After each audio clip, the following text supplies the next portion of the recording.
Hey there guys, welcome back. Let's see slicing with step. The three parts of slice are start index, end index and step. We have seen start index and end index in the last video. Now let's see step. Giving step is optional.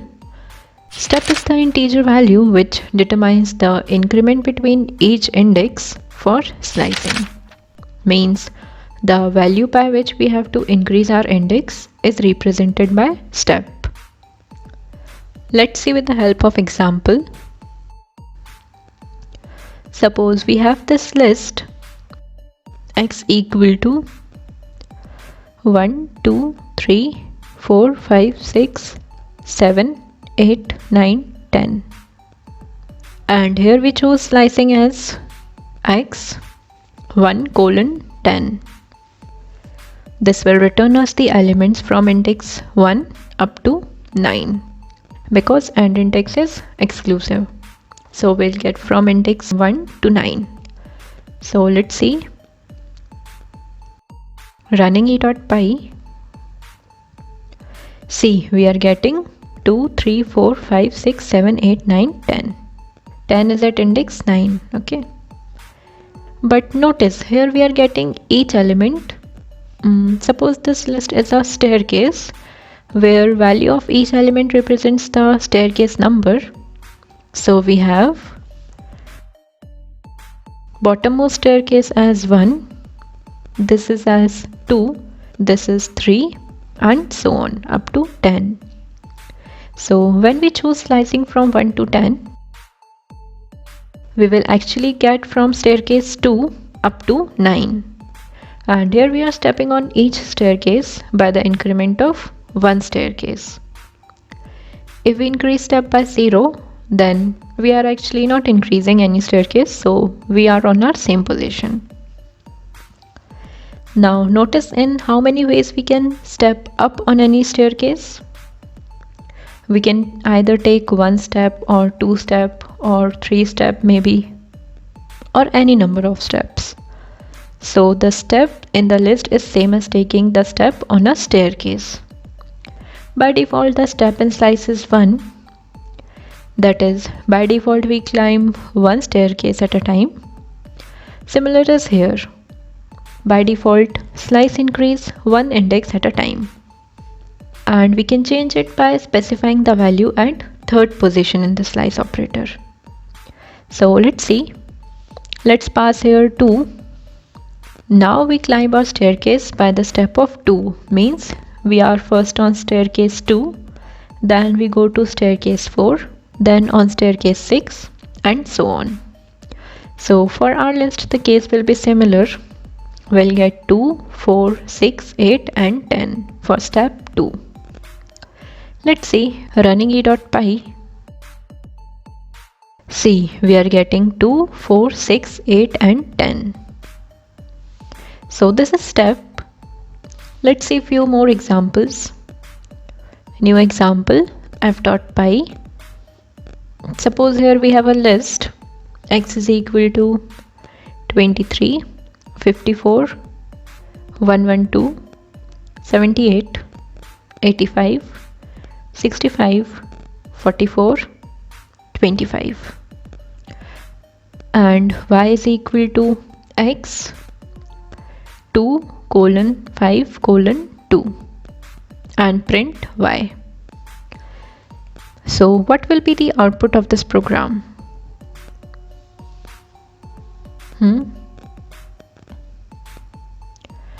Start index is 2, that is we'll start from 112, and end index is 5, that is 65.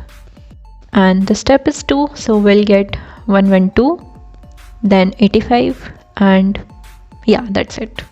So 112 and 85. Okay, so let's see, running f.py. See, we are getting 112 and 85. Okay, now let's make a new example, g.py. Here suppose we have a string s is equal to hello world and print s colon colon inside square brackets. So here we haven't provided the start index, end index and step. So what we will get? This is same like printing S. So printing S means we will get the whole string in the output. So here also we'll get the same output, that is the whole string. So let's see, running g.py. Okay, we are getting the whole string. Now let's provide only start index. Let's pass 3. So the substring that will start from L, we haven't passed end index, so we'll get up to the length of the string, and the step is also not specified, so it will be by default 1. So we'll get from L up to end of the string, that is LO space and world. So let's see, running g.py. Look, we are getting the desired output. Okay. So you can try with different combinations. For example, when end index is only missing, or step and start index is missing, or something different combinations. Here we'll see the negative index. Making new example, h.py. We have this string s is equal to Python, and we'll use negative start index, negative end index and negative step. Suppose here we want the reverse string. So as we talked in the previous sections, negative indexing start from end of the string. So index -1 represents the last element of the string. Likewise, -2 represents O, -3 represents H, and so on. In order to start the string from the last element, we should use the start index as -1. And the end index would be the first element of the string. So the element at first position will be represented as -6. But we need that in the string. And we know that end index is exclusive. So if we write -6, we'll get up to -5. So here we have to consider end index as -7. Okay. And to move in opposite direction, we need to take the negative step. So we'll write s -1 colon -7 colon -1. This will give us the reverse string. Let's see, running h.py. Okay, so we are getting Python in reverse. Okay. There can be more combinations like this. So try more problems related to slice with or without step. You can also try these. I'll attach this file in the description so you can take the problems from there and try solving these by your own.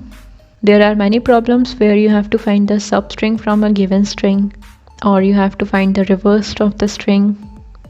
So there, using slice will reduce your maximum task. And also there is a slice function in Python. This function takes parameters as start, stop and step. And in this, start and step are optional. Just giving the parameter stop is compulsory. Everything else is similar. And the task of this function is same as the operator. Okay, so there's not much difference in both of these. So you can try that also. Otherwise, using slice operator is simple, right? So try these problems and we'll see membership operators in the next video. So see you there. Bye bye.